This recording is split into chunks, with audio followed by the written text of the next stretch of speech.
Hey guys, welcome to Cook with Nancy. Today I'm going to show you guys how to make this crispy tomato dosa recipe. If you're someone who is in a hurry, you want to make something quicker for breakfast or for the evening snacks, this is a great recipe. The kids will love it and it's a replacement for rava dosa. If you're new to my channel, welcome. Please don't forget to hit the subscribe button right now. That way you don't miss on upcoming videos.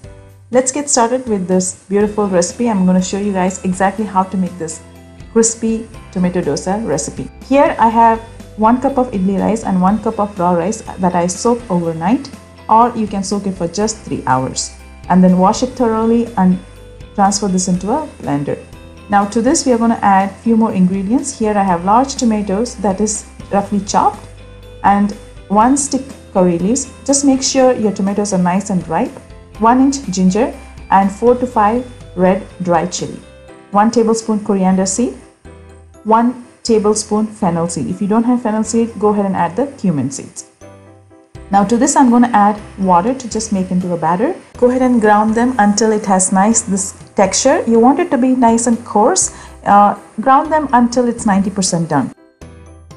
Now the batter should be coarse, and then transfer this into a bowl. Now to this I'm going to add 1 large red onion that is finely chopped. Here I have 8 to 10 curry leaves that is finely chopped. Salt to taste. Here I have 1 tablespoon jaggery, or you can add sugar. This just gives that nice crispiness and then the color.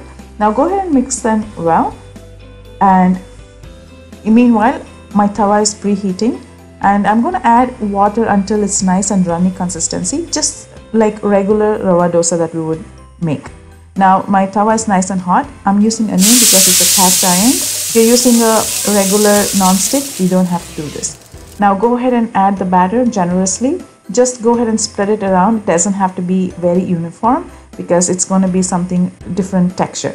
Now add oil or ghee to fry, and once it is cooked through under, you can flip it over. You can see this beautiful color.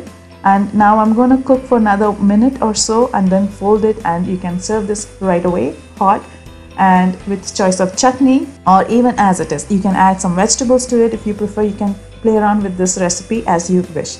I hope you enjoy watching this video. If you have any questions, let me know. I will see you soon in my next video. Till then, take care guys. Bye.